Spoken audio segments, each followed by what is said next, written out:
Nation. Hey, welcome to the Kayak Bass Nation. Welcome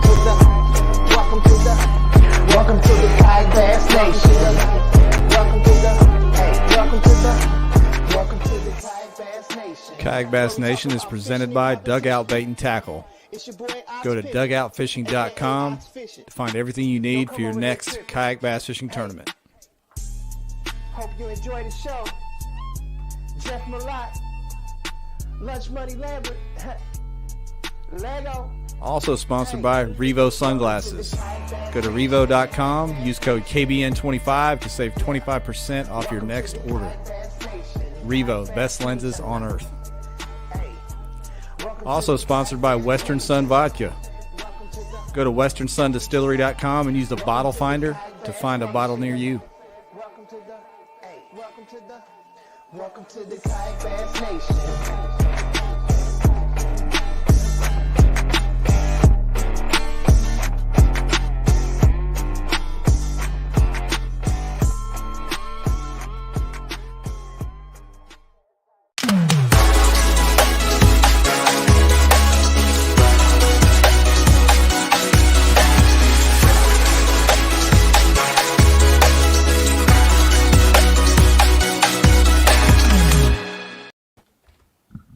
All right, what's up, everybody? Welcome to KBN Live.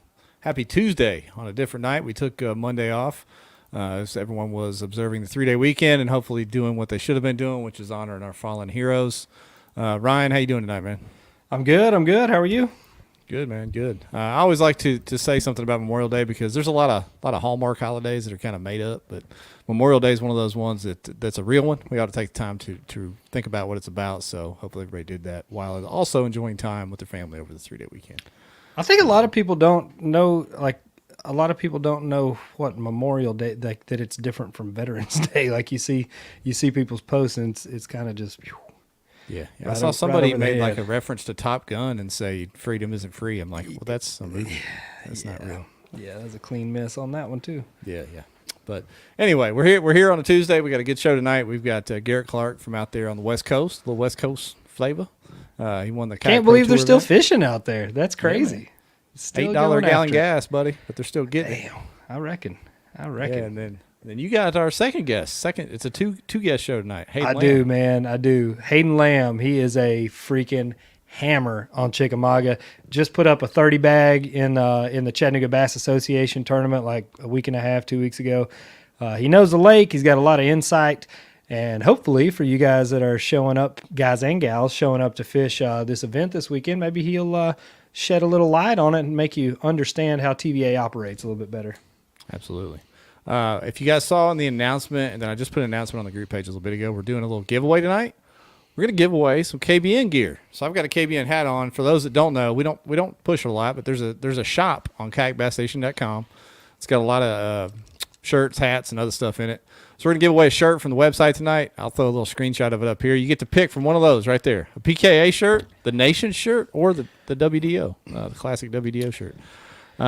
So all you're going to have to do is we may let our last guest of the night, Haden, between the three of us, we'll pick the best comment of the night from either YouTube or Facebook. Oh, boy.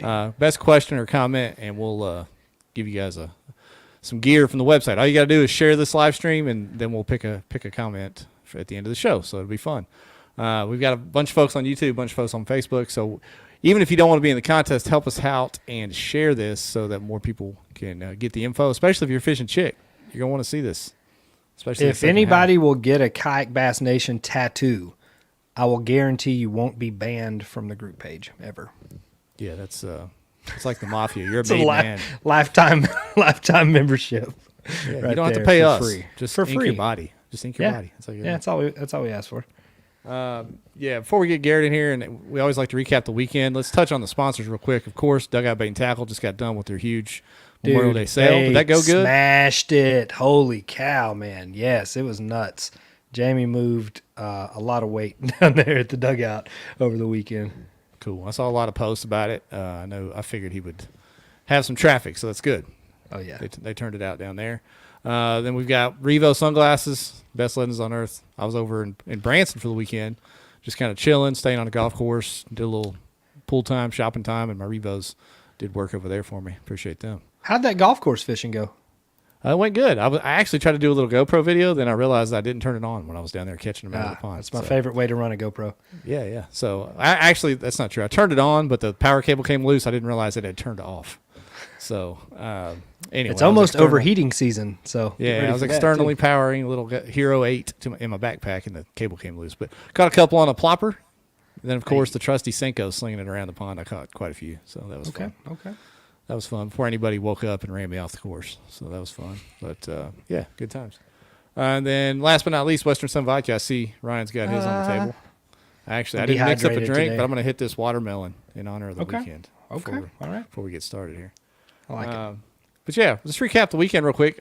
Did you fish this weekend, or were you just out there today? I know we talked earlier today. I took Shaney out. Shane came in town a little early. We hung out Sunday. We took the glitter boat out for the last official day of eligible glitter boat running, and we covered about 20 miles of the Atlantic Ocean. It felt like Memorial Day weekend was not the time to get in on that. And we'll get more into this when we get Haden on, but things were not as I expected out on the ledges. I'll say that, and we'll talk about why a little bit later. Yeah, I know it's been raining a lot all the way through the central U.S., so I figured that may have played part. That's a fact. Yeah. No real tournaments this weekend that I know of, just because it was the holiday weekend. But late last week, we did have some action on the page I want to touch on. I created some action on the page. I created it. Yeah. For those of you that didn't see that, I put a post up with a YouTube link reacting to Fluke Masters, one of his latest videos, regarding the KBF bank fishing rule. Now, I knew this rule existed forever. I never really paid much attention to it until, like, you see it in real time. You see it in real time, how it can be used and how Gene used it to his advantage. You know, credit to Gene. He didn't do anything wrong by the letter of the law, apparently. But if you go watch the video. It's on my YouTube channel. My man docked his boat, walked down some boat ramp, docked walkways. it to a dock, not to a docked dock. it like ran it onto the bank, like tied off to a marina. Yeah, went and caught a fish off the bed or close to a garden of bed or gardens and fry or something. Anyway, it was a fishing his limit. It was wild just to see it, and that was I didn't react to it or make the video or even start the thread to talk about anything Gene did wrong in particular. It was just seeing that in action, and I wanted to know how many clubs out there have that rule. Apparently some saltwater clubs do have that rule. You can like wade fish and do some things. Well, and I mean, if you're like on flats and stuff, I can understand. And I like some river tournaments, you know, where you know it's going to be super shallow and your kayak is essentially useless. You tie it to you and wade, you know, kind of portage across shoals and whatnot. I know that people have done it at Kentucky Lake when the wind's gotten up like 20, 25 miles an hour, pull up on the bank and stand there and fish. I don't think I've ever seen it done like walking through a marina, walking across the dock, up onto the bank, catching the fish, getting the fish out, walking it back down the hill, across the dock, back to the boat, then measure. Like that was a lot. There's a lot happening right there. I think that really kind of highlighted that rule needs to be changed. Yeah, I mean, I know there's some rules. Hobie has a rule on the Susky that's an exception where I think you have to be tethered to your boat or something like that. Yeah. Some of that stuff sort of makes sense, but just to be able to dock it and walk around. And normally, I would say bank fishing is definitely not an advantage to anyone. But if it's really windy or you're up a real skinny creek and you can see your boat, but you can walk half a mile down it, but just like Gene, walking down some walkways to get behind a marina, that's wild, and I don't think it should be allowed. So I'll be curious to see what they do with that rule. Yeah, it was different for sure. I mean, I think we've seen a lot of instances where the exploitation of rules has kind of shown the weakness in some of them. Like you know, there's a lot of things that we can tweak in this sport for sure. Yeah, all gray areas to the best of every organization's ability ought to be eliminated. Right. You know, Catch USA is thankful for a gray area because their business. Oh yeah, for sure. And I was talking to Jay Wallen earlier. I mean, I think at some point we're going to have to move to in-app photos being mandatory, so you have true locations on where people are fishing and catching fish. Because right now you don't have any idea. Like there's a whole lot we can improve on in kayak fishing. Hopefully one day we start doing it. Yeah, but tip of the cap to Gene. He ended up winning the 2-day event total, and then I think he won the second day trail event. And even in his video there, I saw him taking a picture of a fish while sitting on the bank, leaning into his boat which made me laugh for the second thing. But hey, that's fine. That's all part of it. But good living, stuff. boy. So that was an interesting thread for sure. It's a lot of good comments there. I actually had a phone call with him. He was cool with it. I even got a text from the KBF marketing director saying, "Please don't say anything." I said, "No, we're not accusing anyone of cheating. We're just talking about the rule." I'll have to pull out the pamphlet. I'm not sure Yeah. who's in that role. Yeah. But anyway, that was wild. It was a good thread, good discussion. It was good comments over on YouTube as well. So appreciate everybody that checked that out. Yeah, thank you for entertaining us, Jeff and Gene. Yeah, man. Yeah. Let's see. Anything else before we get? Oh, yeah. I promised Steve I would throw this up here. The Chick event's coming this weekend for the BOS, but there's going to be a little double dip opportunity. You probably know more about this, Ryan. Let me throw this graphic up. Yeah. So we're doing the local clubs, our cast organization. We got 2 or 3 local clubs coming together along with the Alabama club coming up. We call it the Tennessee Hammer Tournament. It's kind of just a little flex on the Tennessee River. So anybody that wants to jump in this as a side pot, come on with it. We're ready. We're having a little shindig get together at the captain's meeting. Anyone is welcome to that. So even if you didn't fish the tournament, it's at the park beside the Dayton boat dock. We're going to have some coolers of beverages. Please bring some sort of cup to have your beverage inside.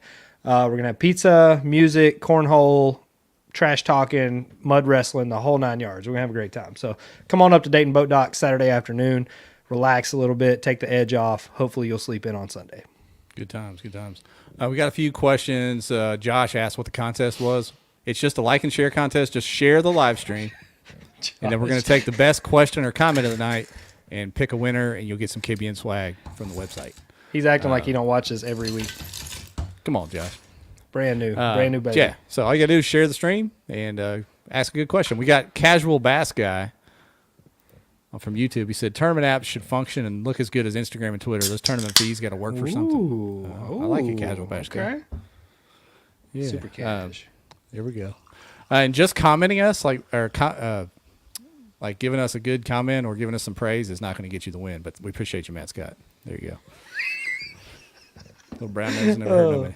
Hey, I like it. All right. Well, let's do it. Ding-donging around and get Garrett in here. Hang on just a second. All right. There he is. Garrett Clark, Kayak Pro Tour winner. What's up, my man? How you guys doing? Good, man. Out there on Cali time. It's still kind of early out there, isn't it? It's kind of early, but I'm doing daddy daycare today. So I just put on Toy Story. We got like 25 minute stops. Sweet. All right. Before it all breaks loose. All right, team, go. I'm not used to starting this in the daylight myself. I was sitting here looking out the window like this is way too early for this. Yeah, I got the blinds pulled. I'm doing everything I can to try to keep it dark in here, but it's not. All right. Tell us about this event, man. Man, it was it's something that I haven't experienced at all. It was I almost want to say a little bit intimidating because of just the different media coverage that they were offering at this tournament, and the fact that you had to qualify for it from Wild West, the kayak standings the last 2 years. So we had a lot of sticks from up and down the state, and certainly not all of the best of the best. We've only got 19 anglers for the first year here, but the initial list was a lot longer, but for various reasons people couldn't commit to it, or they had other things going on, personal life, and so they weren't able to participate in it this year. So, but when you show up to the ramp and everyone's got a jersey and everyone's got decals up and down the kayak as a requirement, it hits a little bit different when the camera crew's coming around and checking everyone out in the morning and then following you throughout the day. So we were off limits for 30 days. We didn't know the lake we were going to until it was announced, which was 30 days out, and then it was immediately off limits. No practice, 14-inch minimum, 2-day event, had to just show up and figure it out. And the lake was fishing really funky than what everyone was anticipating it would be, and I was lucky enough to see it and make the adjustments early, and came out with a win. I like that format. I like the off limits period. especially. I mean, was there anybody that kind of had like the home field advantage on that? I mean, did you live close by? Do you fished it before? How did you kind of figure it out so fast? Well, there's actually, a lot of us have had history on that lake, but we're not allowed to, have, any other info other than, what's already public and online and whatnot. So, Yeah. I would say there were probably about 4 or 5 of us out of the 18 that were fishing it that have extensive history there. So there were a bunch of people that I was banking on that were gonna do really well. Sorry about the hiccup there, guys. I was using my new Canon camera. I failed to charge the battery and it started dying on me, so I had to switch to the I was webcam. wondering what happened there. I didn't want to judge your Arkansas ingenuity, but Yeah, I had to switch to a webcam real quick. So I'm back in. I gotcha. Okay, fancy. Yeah, sorry about that. Back to y'all. normal now.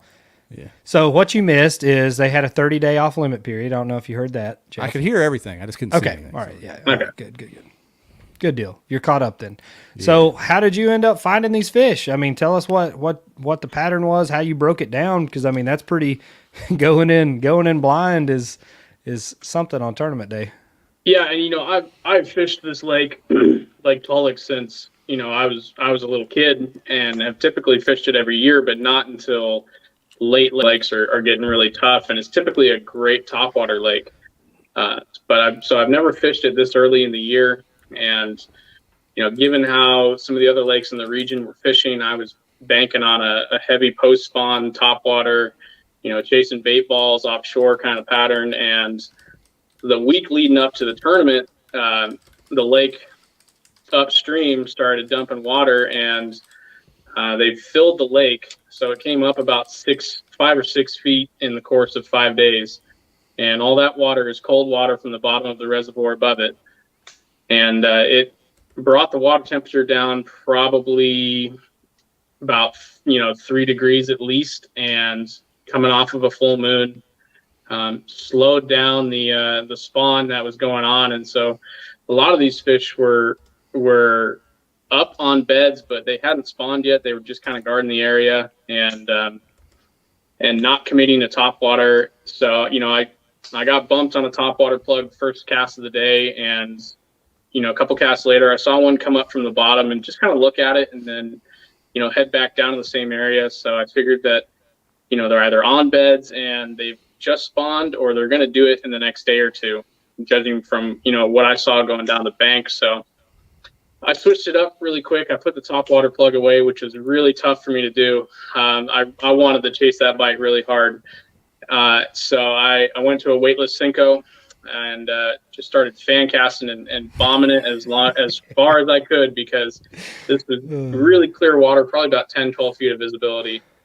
And if you got up anywhere close to these fish and they saw you, they would just come and sit under the kayak and follow you. So super. And have you tried netting them at all, or stabbing them through the drive hole? Yeah. So I think that's illegal here in California. I'm positive. I think else, fishing is illegal in California, actually, with it's hooks. I think upon you can use rubber bands or something. But yeah, it's frowned upon, definitely. So, Ryan, how many times have we heard the I just got out of Cinco and slung it as far as I could this year? Well, that's what I was going to say. I should have known the answer to this before I asked how you went in blind and won a 2-day tournament. I closed my eyes and threw a Cinco for 2 days. Yeah, well, I think the color was really key to that Cinco also, because there was green pumpkin. No, it was goby colored. Because wow. The bluegill did not wait. The bluegill were up there on the beds and they weren't stalled at all, and so you had a bunch of bass trying to establish territory up there with all the bluegill spawning. So put that goby colored on and just hucked it out there. Sometimes on in about 5 feet. Sometimes over. There's a deep grass line in this lake that's about 10 feet deep. So casting it over that and just started getting hammered on that. Found a couple bays that had just was absolutely community. A community bedding bay, and there were just fish everywhere, and they were actually committed to the bed. So caught a couple off of sight fishing. My biggest fish day one was on a bed. I caught the male and spent an hour on the female, and she was 20 and a half time inches. to spend on one.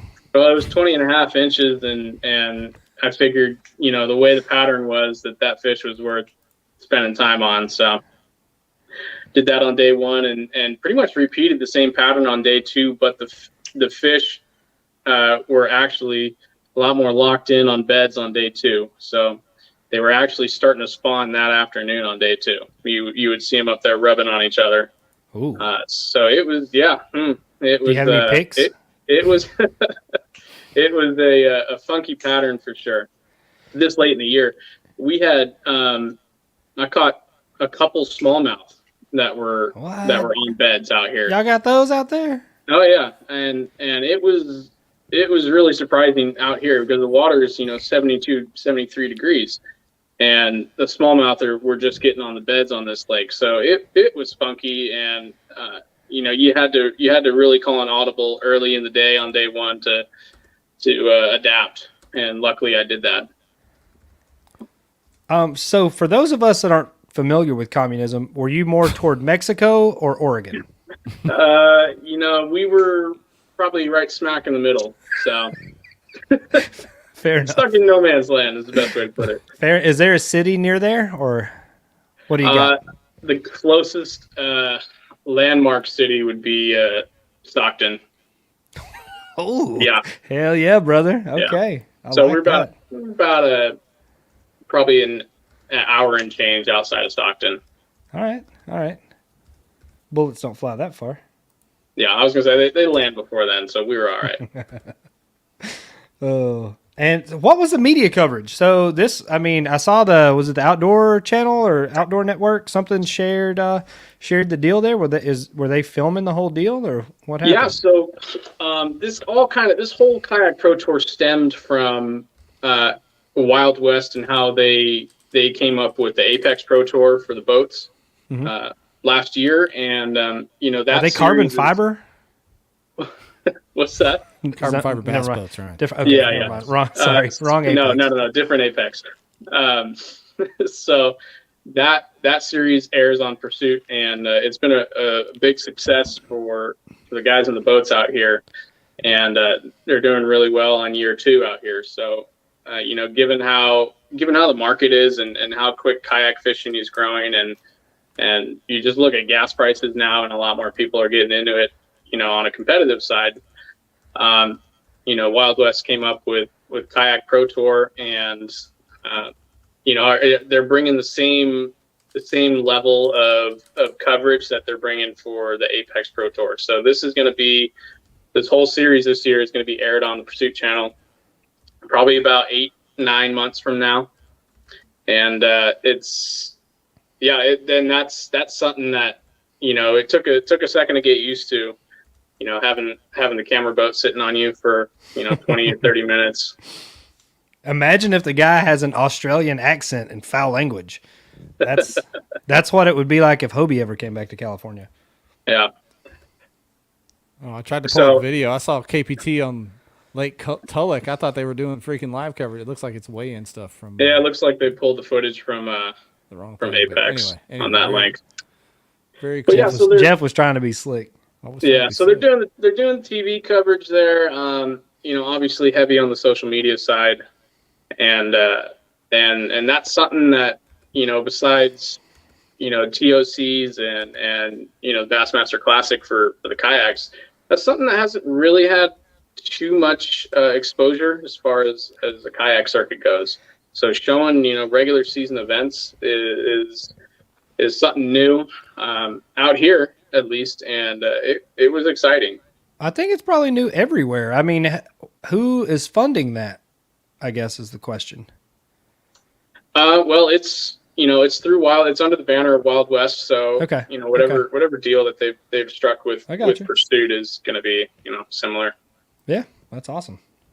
That's really cool. I think I would like to see, and the Santee Cooper vid I put out on YouTube is kind of what I would like to see a a show consist of? Kind of like behind the scene. I mean, you know, some tournament stuff too, but like the bullshitting, the rigging up, the practical jokes, like the fun part of it. So people kind of see that these big, you know, national tournaments aren't, I mean, they're not really scary or intimidating. Like you just go hang out with your buddies and whatever happens, happens. Like maybe you'll win some money. Most likely you'll lose a lot more. So it's still fun though.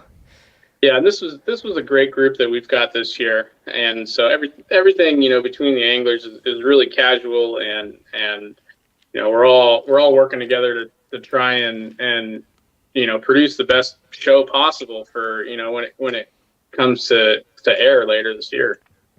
Let me ask you this, man, because it's a select field. I mean, what is it, 25? Is that it? Well, we've got 19 that are committed for this year. 19. Okay, so 19. Yeah. Was that small field on purpose to be able to cover it correctly the first time around, or what was? Well, no.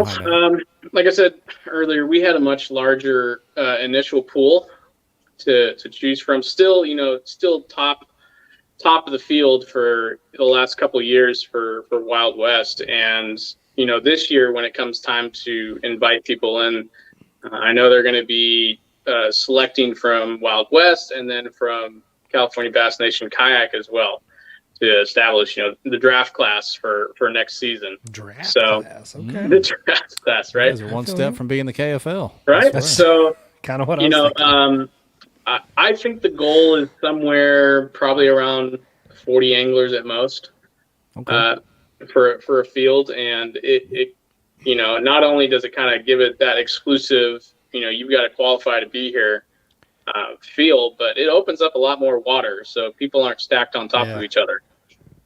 What's the entry on these joints? Well, we actually aren't allowed to disclose entry fees or you know, any prize structure or specific payouts. California on some secret bullshit all the time. It's privileged to the KPT field, and they run Apex the same way. But it's signifiant. It's a significant amount. So blink twice if you're not getting paid. Look me in the eyes, Garrett. Blink twice if you're not getting paid. It's significant, and it's like I said, it was the most significant win that I've had. Okay. That's awesome. So far. Good job. Are they? And maybe you already said this. Are they putting cameras in the boat with you as well? Are they collecting footage from everybody in the? They got to find a real skinny camera guy to sit in the tank well behind me. I mean, I know they don't just have they don't just have camera boats following you guys around. They got one standing on the Hobie deck. But are they filming? Are they giving you cameras to put in your boats, or are you providing your own footage and then giving? You know, a lot of us have GoPros already, so. Any catch footage that we have, you know, they may request that. But you know, there was only one camera boat at this one. There was the other camera guy had a family emergency the night before and wasn't able to make it. So we were only running 50%, you know, media capacity for this one. But they've got a boat that they drive the camera around on, and you know, we've got to upload on Tourney X sooner rather than later. So it lets the tournament director know, you know, who's doing what and where, and if they need to hightail it over to get some footage. If not, you know, most of us have got cameras on the back. Let me ask you this, because speaking of secretive, I wanted to have the leaderboards up, but they're still hidden. What? Yeah, that was so you don't know what entry is, you don't know what prize is, and you don't know who won with what. Garrett, did you really have a tournament? Oh, this is made up. Tim Arthur has cooked this whole thing up. Yeah, I would say I'm surprised. No. So what's up with that? Is there a long protest period, or what's the deal there? What's up with? No, he just, you know, Tim wants to keep you guys on your toes. That's all. Good job, Tim, as always. Yeah. Damn it, Tim. Last time he came out here, he broke the front end out of his truck as a surprise. That was another good joke. Finally got to meet Tim. He's a good old boy. I like Tim. Yeah, and you know, some of this stuff, like the payout structure and whatnot, is secretive to, you know, kind of avoid copycats. from competition out here and amongst other organizations. So it kind of adds to the allure of it. And I've already heard the argument many times this week that, well, how does someone know if they want to put in the time to qualify for this if they don't know what the prizes are? And I would say to that, if you just look at the anglers that are involved out here in it this year, these are sticks that have consistently been at the top of the leaderboard for several years out here. And, none of us would be involved in this if it wasn't worth it on multiple fronts. So I would just say that. Yeah, follow Garret to the gas pump, and if he's putting premium in out there, then he got a good check. He's putting electric in. He's in California. Yeah. He's out there creating friction. We're creeping up on $7 out here, so it is wild times. Does Jason Yang fish this pro tournament trail? Not yet, although he may toss his hat in if he wants to. I'm out. He's my favorite angler to follow in California. 10 out of 10. There's a couple of people with the last name Yang in the trail. I don't know if they're any relation or not. But how do you have the roster, Jeff? How'd you find that? I got the roster right. Yeah. The roster's not secret. Available. Yeah. It's not secret at all. Okay. It's right there.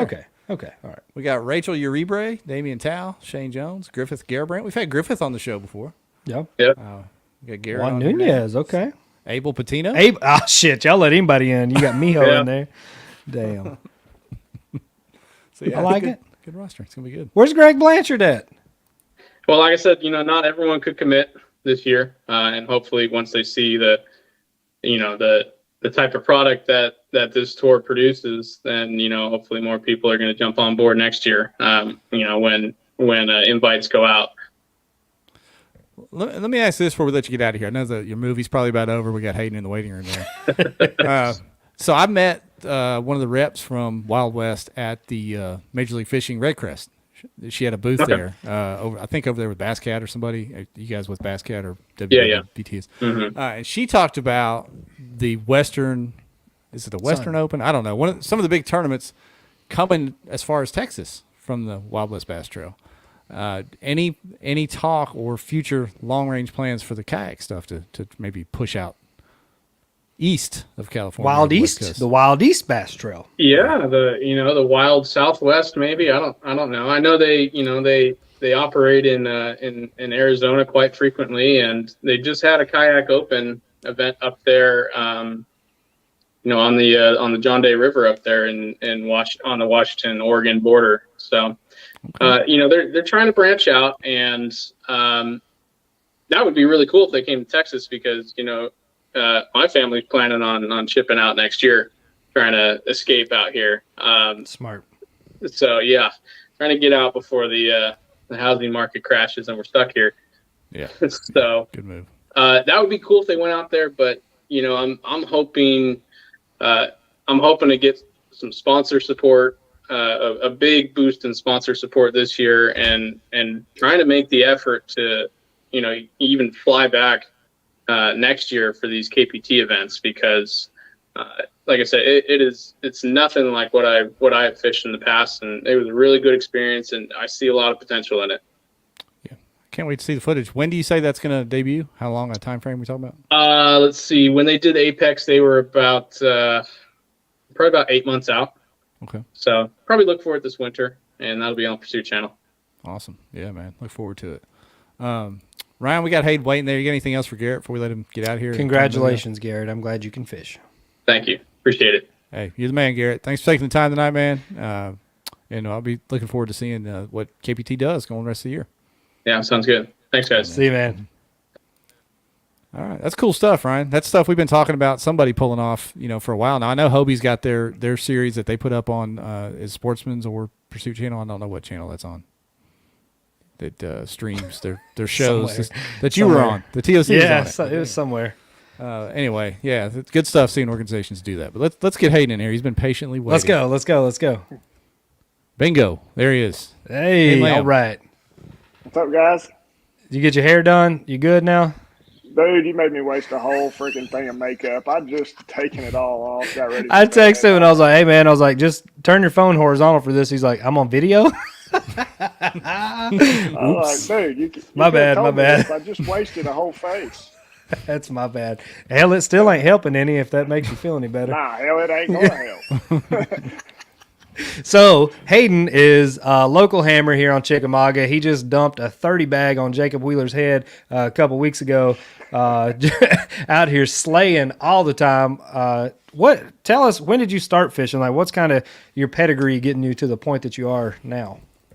I come from a long line of fishermen. My great grandfather, my grandfather, and my dad were all tournament fishermen. So I guess it was in my blood. I came by it honestly. I started fishing tournaments when I was about 9 with my dad. Nothing major, just local tournaments and some, dog fights or shotgun tournaments in the evening. But that kind of lit the fire in me as a young child to know that, man, this is pretty awesome and a good group of guys, and definitely something I wanted to carry on and hopefully one day pass down to my children as well. And you're in a pretty tough spot to do it. There are some guys that smash them on chick. It seems Kevin Drake, I feel like he catches a 30 bag every day. Like, it doesn't matter. It doesn't matter what the conditions are. Like, you go ahead and bank on him pulling in 25 pounds anyway. Oh, there's no doubt. Kevin's a stick, and he kind of cut his teeth over on Parksville Lake, which is just right up the road from us. Mm-hmm. And, keep that one a secret. Don't say that name out loud yeah, again. we need to keep that one down on the down low a little bit. But when he came to Chickamauga and started fishing CBAs, he blossomed and took off really quickly, and he's took a lot of my money, that's for sure. I think anybody that's ever fished a CBA, he's pretty much living off them. Yeah, he's pretty solid. There's no doubt about it. So what? Tell us about Chick, because talking about Kevin, what was it, 3 years ago? He had like 2 or 3 40 bags in tournaments in one season. How has Chick kind of fluctuated? We kind of hit a little downswing there. Like, what do you think has caused that with Chickamauga? Man, honestly, I'd say probably maybe 5 or 6 years ago, Chickamauga would kind of hit its peak. And I mean, I guess there's probably a lot of contributing factors into it, but a lot of it, I think, is just strictly pressure. I mean, This lake sees an unreal amount of tournaments, more so than it ever has. Even back in the 80s when the Bass came here and had the Classic and everything, way more pressure now. And just modern day, I mean, back in the day, the electronics were nowhere near what they are now. Bass weren't as easy to find. I mean, growing up, we didn't have depth finders and stuff when I was a kid, so I learned how to do it by lining up on trees and buoys and docks. Yeah, I did that till about 2 weeks electronics, ago. The old triangulation, man. Nobody knows about triangulation. Yeah, triangulation. I'd like to see a tournament that took it all away and you had to do that. Flasher. Amen. Amen. That'd be pretty neat. But I really think that that's probably what is kind of. I mean, Chickamauga's still good. It hasn't been as good as it was in the past, 5 or 6 years, but it's still a really good lake, and the potential is definitely still there. It seems like this spring, it's kind of got its legs back under it. The last 2 springs weren't really, anything to write home about, but this spring, I mean, it seems like for the last 5 weeks or so, the fish seem to have moved out deeper earlier, offshore a little more. You're seeing some big bags come in. Yeah, and it's kind of funny. I mean, we had seems like a few fish spawned really early, and then there's a late wave, like super late wave. There were still fish on the bed last week before last. I could still see a few on the bed, but there was definitely fish done early. And the first part of May, which kind of surprising, we had 0 current. I mean, it was terrible conditions for what you would think for an offshore tournament, but it was pretty insane. The week leading up to that last CBA tournament 2 or 3 weeks ago, I fished a couple evenings after work, and every evening had right at 30 pounds in 3 hours. That's crazy. So I felt really, really good going into that tournament. I definitely felt like I kind of had the edge because we had some sneak holes, I guess you could call it. But it's changed a little bit with the rain last week. The current flow kind of jumped up, and it's like it scared the crap out of them. It's like they haven't seen it all year, and now here you go. But it's definitely the right time to be here, no doubt. So we got a saying on this show. It's wide dick open. So right now, Dick Chickamauga is running wide dick open. We went out Sunday and they were running 50,000, and 50,000 on Chick in the skinny spots is moving. I mean, you got the trolling motor on 7 trying to hold still. We took my boat, my Phoenix, out Sunday, and we ran, conservatively, probably ran 20 miles of ledges, and the fish were blown off because of that much current. Like you said, I mean, when they're sitting there and they're used to 15 or 20,000, when you hit them with 50,000, they're like, all right now, like we're gonna have to move on somewhere. It's getting a little sporty out here. Couple that with the Memorial Day Atlantic Ocean cabin cruiser traffic. That was probably not the best Sunday to be on the lake, but just for everybody that's coming in, know that you have to watch. Everybody should look at the TVA app, look at the discharge, check the flow. That's the key to fishing that Tennessee River system. Is you got to be aware of what the flow is, because the fish react to it, and you can kind of predict their movements based on how much current's coming down the river. And is that how? I mean, I'm over here in Arkansas, Hayden, just so you know, I'm not a Tennessee guy or a Tennessee River guy. Is that the deal? I mean, obviously current's the deal on all those Tennessee River system lakes, but is that from year to year? You said Chickamauga's kind of been in a dip, for a couple of years. Is it because they're jacking with the water levels or the current flow, or is it just the fishing pressure that just beat them down for a couple of years? Because you got lakes like Fork that keep turning out mega bags, and they get tons of pressure, but it's a lot different deal with a lot of different cover and structure. So, what's the deal there with those Tennessee River system lakes taking dips? I know Kentucky Lake's a whole different animal because of the invasive species. Don't even talk about Chickamauga and the others. Why do they dip and come back like they do, you think? I don't really think it. I mean, current fluctuates day to day, month to month. I mean, I don't really think that contributes to a bad year, but definitely pressure. I mean, pressure is. I mean, I can always go back and tell guys when the A-rig first came out. I mean, I think you could have thrown that thing pretty much anywhere you wanted to and caught a fish. And now I guess they've become more accustomed to it, and I just don't think the fish have learned, and they don't. But when you stack, I mean, I think for 8 weekends straight, there was some type of major tournament on Chickamauga.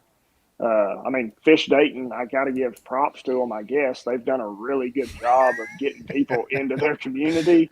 But at the same time, as a local guy, you're like, God, please stop. Rumor has it you got your wish on that one. I don't think they're pushing near as hard as they are up there. I see not as hard Chester as they Frost starting to get some love back on the south end now.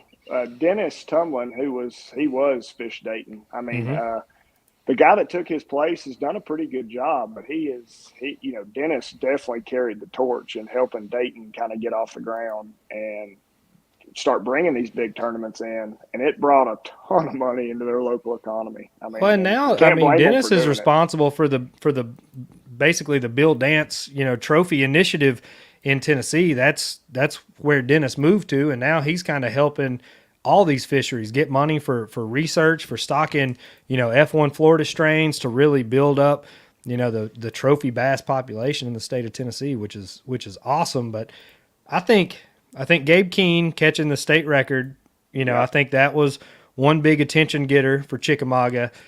Multiple 40 bags coming out. Like that turns heads when you see that in tournaments, not on Absolutely. A fun fishing day. Me and Daddy went out there with some shiners and caught them, but in a tournament, like that really puts the pressure on. But I think spraying the grass, I think that kind of knocked it down some. And I think those spring floods, when the grass, seems to me, when the grass doesn't come in till halfway through June or the end of June, it's a slow year. It's like the fish don't know where they're supposed to be at that time. Absolutely, I agree. And I mean, if you were out on the lake this weekend, I don't know how much fishing you did up shallow but none. The grass this year is. We ran to the back of Possum Creek, and there wasn't a stitch of grass in anybody's damn yard. And I turned around and got out of there. I've never seen anything like that. That was awful. I would say this year we're probably having a better grass year than we have in the last few years. I mean, there's grass that's already, getting right. I mean, it's getting pretty tall, good 2-3 foot up off the bottom. We're going to have a pretty solid grass year. I was happy, and you know, the north end, for people that don't know Chickamauga, the north end traditionally has a lot more grass and it comes in a lot quicker than the south end. But the lower end of the lake on the flats and stuff is got good grass, good green grass on it now, which I was pleased to see. What's up with the lakes in the southeast, man? I mean, Eufaula's doing that. A couple on the Tennessee River chain, killing all the grass, spraying to kill all the grass. What's going on there? Chickamauga's real funny about it, man. They'll lie to you. They'll be like, "No, we're not spraying grass," and then you see airboats literally spraying the shit out of grass, and you're like, "Well, what do you, what do you mean you're not?" Yeah. I just saw you. Oh no, we're only spraying around docks. Right. As they go across the flats, just spraying the hell out of it, like Yeah. anybody's wakeboarding Yeah. in 3 feet of water. Exactly. I don't know. I don't get it. Eufaula killed it all. They went scorched earth. They don't care. No, they ain't even trying to hide it. They ain't no grass on It Eufaula. seems like they're doing that down in Florida. I see people raising hell every day about Okeechobee and some of the Florida lakes. They're just wearing it out. Okeechobee's just teetering on the edge of I mean, between algae blooms and all that, you know, they got all that runoff from the cane fields and whatnot. I feel like it's just always on the cusp of a big fish kill all the time. That place is like a jungle to me. I really just don't like it. Seminole and Eufaula are the two that we've caught in the Hobie series the last couple of years. We may have to venture out a little bit more in the Out of the next gators, couple. like the kayaks. They don't, honestly, they don't mess with you. You'll see, I mean, they'll take a look at it or whatever. I think Christine posted a video of one getting mad at her, but she probably said something to it, if I had to guess. It's just that's one of them sexist gators. They don't think women should be That's fishing. what it Trying to was. chase her out of there. Damn, that was Jeff. That was Jeff Malott, if anybody's No, I looking. said the gator, not me. I'm very inclusive, Brian. all the but, time. all the time. Yeah, but no. Bobby Tinker said he thinks spraying the grass in Mud Creek got him sick, man. That's because Really? you needed to fish somewhere else, Bobby. That's what that meant. You can't sit back there all the time. We got a question from Levi Snyder. He said, how many guys are going to try to duplicate what the elite guys are doing on Pickwick? Is that a dumb strategy, Hayden? What do you think? No, not a dumb strategy at all. Pickwick is probably actually my favorite lake on the Tennessee River. And Pickwick and Chickamauga fish a lot alike, a whole lot alike. And I would say this week at Pickwick, those elite boys are going to crack them offshore. I mean, you're probably going to see some really, really good bags of fish. And also here, I mean, this week, you kayak boys, y'all are hitting it at a really good time. And it looks like TVA is going to be slowing the water down over the next few days, which is, I don't want to let any secrets out. I know lunch money over there. Let them out, man. Hell. I don't care. I mean, I've been telling people, like, keep an eye on that stuff because the fish will move with the current fluctuation. So keep that in your heads. Hayden, I'm going to ask. They may not have been there yesterday, but they'll be there tomorrow. I don't know if you know this, but Ryan changed his name to Livescope Lambert. If you saw He's it. Livescope Lambert now. Yeah. I have spent approximately 6 hours using Livescope, so I'm basically an expert now. You're pretty much pro. That shit's dumb, man. I try. I don't like to rely on Electron. I really don't. I don't like to rely on it because I don't want to ride around staring at my little TV all day. But today I made a point to because I wanted to really focus on offshore fish. Seeing the bait balls and seeing the fish under them and literally dropping it down and just wiggling it in front of their face until they bite, it feels illegal. Like I felt like TWRA was about to come up and be like, like, you can't be doing that. Instead, Jacob Wheeler came up and was like, I'll take that. Yeah. You need to stay off the hump out there, dude. That's just not going to work. I reckon. You didn't see the sign? You didn't see the sign No, when you pulled I off? had no idea I was trespassing. But I got the memo. Daddy's home Oh, now. you were. It wasn't red. It wasn't a big red sign, Ryan. But if I see you there again, you know. I reckon I'll be back. Don't worry. Drop me a pin. Well, let me ask you this then, Hayden, because we made a joke about Ryan with the live scope, but there's some people out here, especially on the kayak side, just like on the bass boat, that are experts with their electronics, that won some tournaments with it. I bet that has played as big a role as anything on these Tennessee River lakes using live scope on these ledges. I mean, how big of a, I hate to use the word, game changer has that been in the last 5 years or so as Panoptics and live scope is taking hold out there? It's huge. And I was one of the guys that was kind of against it. I'm a Lowrance guy, so I run the active target, but I just got the active target last year, probably about mid-season, and I was, kind of against it and got out and learned it and played with it, and I was like, wow, I'm stupid. I should have had this a long time ago. It can definitely hurt you as much as it can help you. Because I've noticed several times, I mean, you idle over them, see them on side scan, down scan, you pop up, and then you see them on the active target. You can throw everything in your boat, and it doesn't matter what you throw. They're not biting, period. And you can sit there and stare at your screen and burn an hour before you know what you've done. It's kind of like screwing with a bedding fish when she ain't going to bite, but you think she is. So it can definitely hurt you. But one of the craziest things I've probably done with the active target or live scope, whatever you have, is this year I got on a shad spawn bite in some grass, and I could literally watch the bass work the shad spawn on active target and knew exactly where to throw.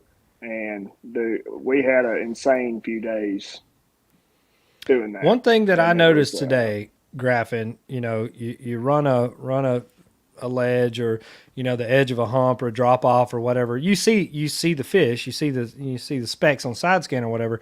Stop, turn the live scope on, and you can tell literally like which way the fish are facing, like how they're feeding, like how they're moving on top of each other. And that's what I was telling one of my buddies earlier today. Like you'll see these fish and you think they're just holding on the bottom, but there's like 2 or 3 stacked on each other, and they're just kind of like geese. Like when they're jumping each other in the V, like they're just like moving up in front of each other, waiting to feed on those bait balls. To me, that's the biggest advantage, is seeing how they're positioned at that time and where they're trying to feed. Are they waiting on something to come off the flat? Are they facing up current, catching something coming down the edge? That was pretty, I guess, I don't know, eye-opening to me because I've never thought about it before. I just throw at them. Yeah, having it's definitely it's definitely a game changer. And there's a lot of guys that are way better at it than others. And I would say, as bad as I hate to say it, Wheeler's probably one of the best. I mean, he had that 16-inch tuned up today, son. He didn't look up at all. Didn't catch shit either, but he did not look up from that 16-inch screen. He might have been slightly embarrassed that he just rolled in on like the kayak hammer, and he finally he didn't. He rolled in on me. It's common practice for him, Ryan. He's like, doesn't Hayden know that? Doesn't Hayden know that that's common practice for Mr. Wheeler? He's done that before. That's new. That's not new. He likes some Tennessee boys. He slid in one of our guys, Russ Snyder's. He was fishing, wasn't it Fork, Jeff? Mm-hmm. Wheeler took all his electronics and stuff off and slid under a bridge and ran back there onto Russ and like posted a video like Russ cut him off or something. So Russ like posts his GoPro footage that shows him they're fishing the whole time and Wheeler running in on him. And I'm like, what in the world? It was funny. There was a YouTube exchange there. Worked out pretty well. Can't get away with nothing these days, buddy. No. Them cameras, There's boy. always a camera. Cameras will get you. Oh, man. Any questions for Hayden while we got him here? We appreciate him taking the time tonight. I'll ask you a general question without giving up too much juice. For the kayak guys heading down, never fish Chickamauga, what's 3 things they ought to be looking at heading into this weekend on that lake? And I'll preface that, Hayden. I want you to keep in mind kayaks and where they can get to.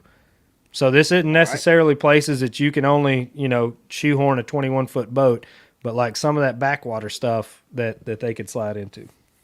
Definitely. And that's a good point, Ryan, because I probably wouldn't have thought about that. I only think of places I can take a bass boat to. Definitely the offshore stuff. I mean, I don't know what days y'all's tournament is, but boat traffic and I like Saturday, Sunday. Village. Oh, perfect. So the Village Idiots will be perfect for y'all. Yeah. Make sure and keep your flag on this weekend, ladies and gentlemen. No doubt. The ledge bite's definitely going to be there. But like I touched on a little bit earlier, the grass is really plentiful this year, and I wouldn't be scared at all to spend a whole day in the grass. And there's some pretty sneaky backwaters through some culverts and stuff that you can't necessarily get in a bass boat. That few buddy of mine, and we got a flat bottom. We go sneak around a little bit, and there's definitely some areas that you can get in and kind of have to yourself that's got plenty of grass. Can't go wrong with throwing a jackhammer this time of year in the grass. It just can't go wrong with that. Offshore, crankbaits, spoons, swim baits. And if they slow that current down like they had a few weeks ago, or before it, I guess, got cranked up, the lighter stuff was working better offshore than your big heavy stuff. So your 1/2 ounce, 5/16, 5/8 ounce, kind of your lighter finesse stuff has been really good offshore.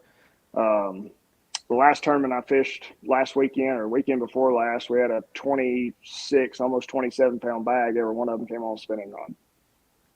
So don't be afraid to finesse. It works. Bubba Jones asked, "Is there a frog bite happening?" I haven't thrown a frog. I got a buddy of mine I just talked to earlier today. Actually said he caught a few on a popping frog around some of the bank grass and some of the duckweed and stuff. The answer is yes, Bubba. There is a frog bite happening, but it is in the dirt. I mean, in a foot of water. And I don't think Bubba asked this, but I don't believe he'll have to wear socks for this one with his Crocs. It'll be warm enough to be. I think you'll Bubba's from Alabama, Hayden. He wears socks with was it Crocs or Chacos? It was Chacos. I don't know. Chacos. Some kind of strappy sandal. It was weird. He just don't want that hella tan line that comes with. He doesn't. He sells feet pics. He's real concerned with what he's rocking there for sure. Gas and entry fees, man. Not much down there. Depends how long his toenails are. What's your favorite ledge bait to throw? If you could pick one. I don't want situational. I want one. If you had to pick one, what would it be? My favorite ledge bait of all time is going to be some variation of swim bait. Gotcha. Whether it be, big paddle tail, if you're fishing it on any other type of head, scrounger head. But definitely a swim bait on the Tennessee River this time of year, ledge fishing is my go-to. And Cousin Jason, for those that don't know, Hayden is also good friends with Cousin Jason, and that's why he says he likes a swim bait, because Cousin Jason will wreck them on. I feel like he anywhere on the Tennessee River offshore, go ahead and write it down. Like I don't know how he does it. I don't know, if he's just touched or what, but that's his thing. So I met Jason, and then he mentioned, because I told him where I was from, and he's like, "Oh, you know Hayden?" And I don't actually know Hayden. But Jeff, back when I was a working man at Erlanger in surgery, Hayden's wife was an X-ray student there, and then she married him like just as I started fishing, and then all that kind of connected there, and I was like, well, all right then. It's a small world. What I figured out is small world. the base of bass fishing is basically X-ray techs. Is what I think so. Yeah, I think if you really dig down deep. Right. Yeah, between Gene, us, and a few others. I forgot Gene's an X-ray tech too. Yeah. Yeah. Crazy. Let's see if I get any more questions here. No, we don't want to read that one. Feet pics are not where the money is at, Anthony. I guess it could be. I don't know. Oh my gosh. Yeah, you get a little off the rails here, Hayden. My apologies. No problem. Pretty typical. Yeah. We've kept it between the lines, fairly decent on this one. Yeah, that's a good one. Yeah, we haven't got out of hand too bad. Are you going to fish? I mean, what are your aspirations as far as, do you want to stay fishing the local stuff? You want to move up and take a swing at some of the do you fish any of the Toyota Series stuff or the Opens? I fished the Toyota Series last year. I did not fish any of the bigger stuff this year. I don't know if I'd really want to do it for a living. I've got so many friends that do it for a living, and not to say they have a bad lifestyle, but I just don't know if that's the lifestyle I would want for me and my wife. It's a lot of running. A lot of running. But, my goal's always kind of been just be the best you can be at whatever level you're at. And, I don't consider my best at this level by any means, but, I feel like I'm competitive, and but I definitely enjoy some of the bigger stuff, and I may branch out and try the Opens next year. I kind of got a little bit fed up with the Toyotas. They let way too many boats in those tournaments.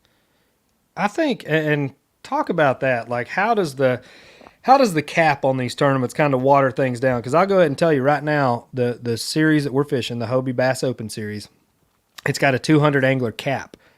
We've never came close to hitting the cap until this year. Suddenly, everybody kind of woke up, and now we sell out all the events. A few people drop out, but we're still pulling like 180, 190, and this one will be 200, a full 200 angler field. How do you feel like that affects the quality of the tournament, the more people you get in it? It definitely affects the quality and the smoothness that the tournaments ran. Like the Toyota Series at Gunners was this year. They had like 300, upper 300s. I mean, dude, that's insane. I mean, it's just the amount of time that it takes to get everybody in and out and wade. And, you know, it also, I mean, Gunners was a big lake. We've all been there. I don't know about you, Jeff, but I know Ryan and I both been there. It's a huge lake, but when you stack 350 to 400 boats on it, it's not that big anymore. Yeah, I've heard on many a podcast, you just end up on a merry-go-round. You know, you try to run to your new stuff, and there's a boat there, and there's a boat there, and there's a boat there. You just hope your rotation's the right rotation, because there's no doubt you're sharing water.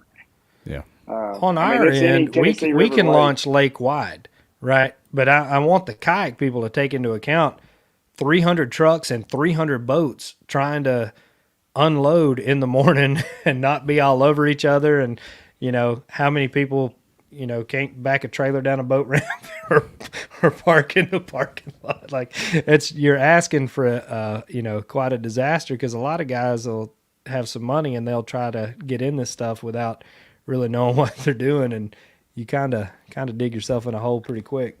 Yeah, and I think Ryan asked that question because the calls, as soon as they started selling out, Haden, there were calls to, we got to expand the field. We got to expand the field.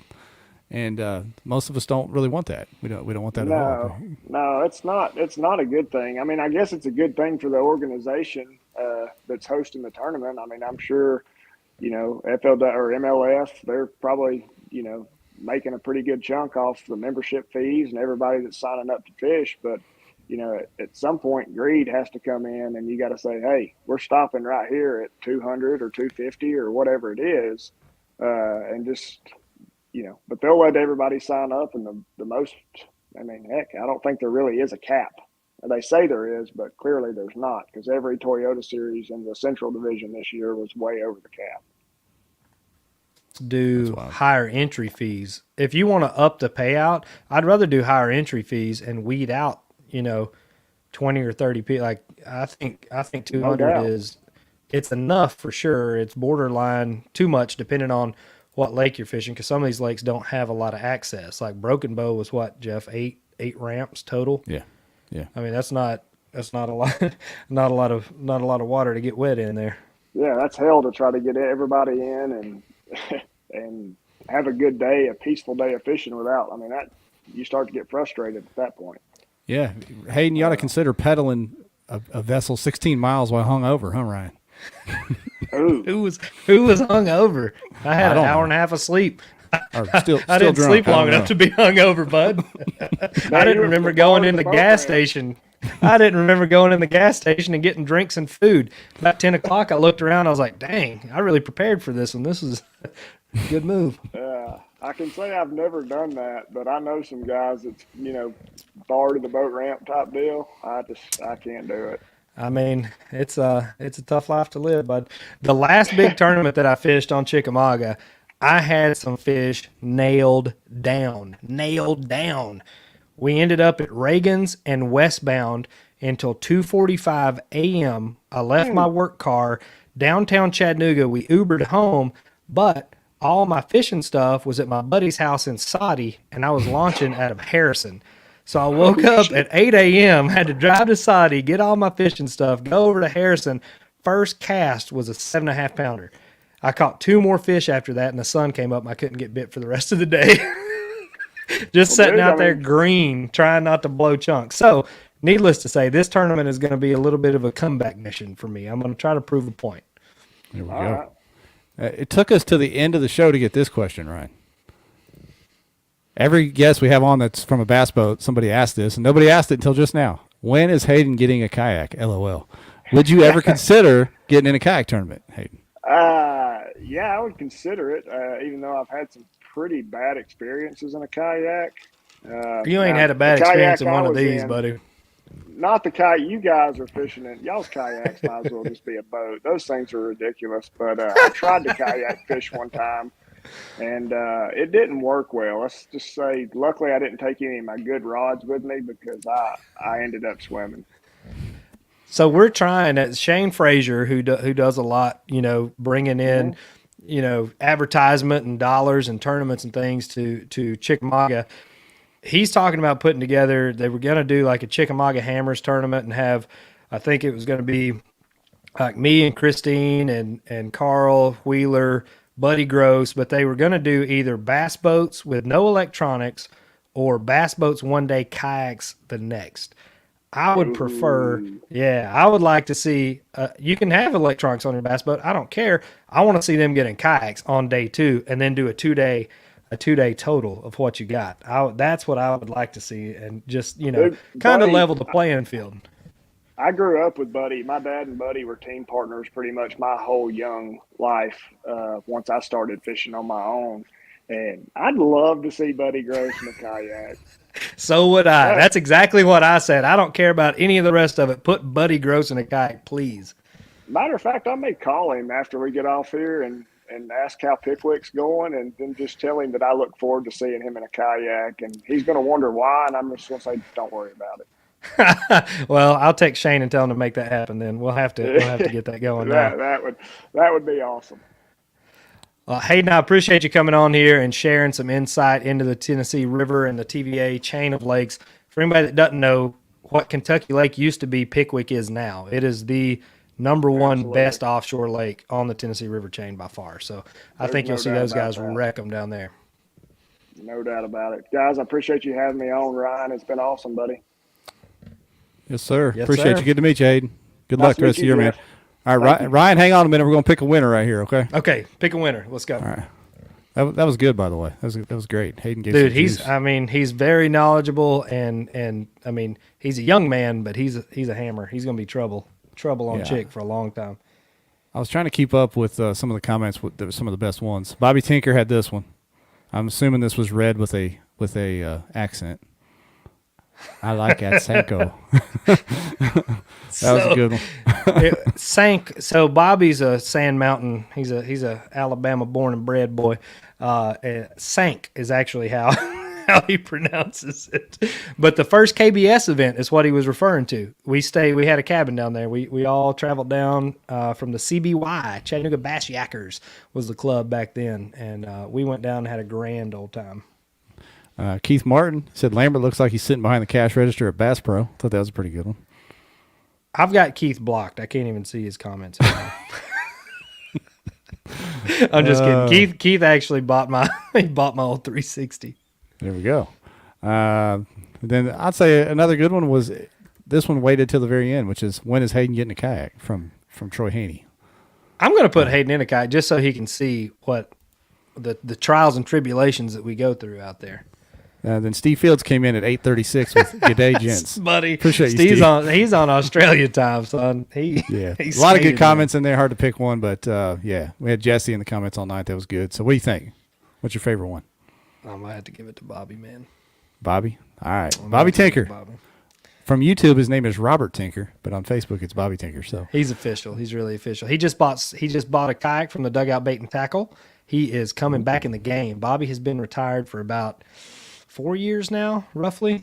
So he's back. Get ready. You'll see him. We'll have him on here, I bet. All right. So Bobby Tinker, you're the man.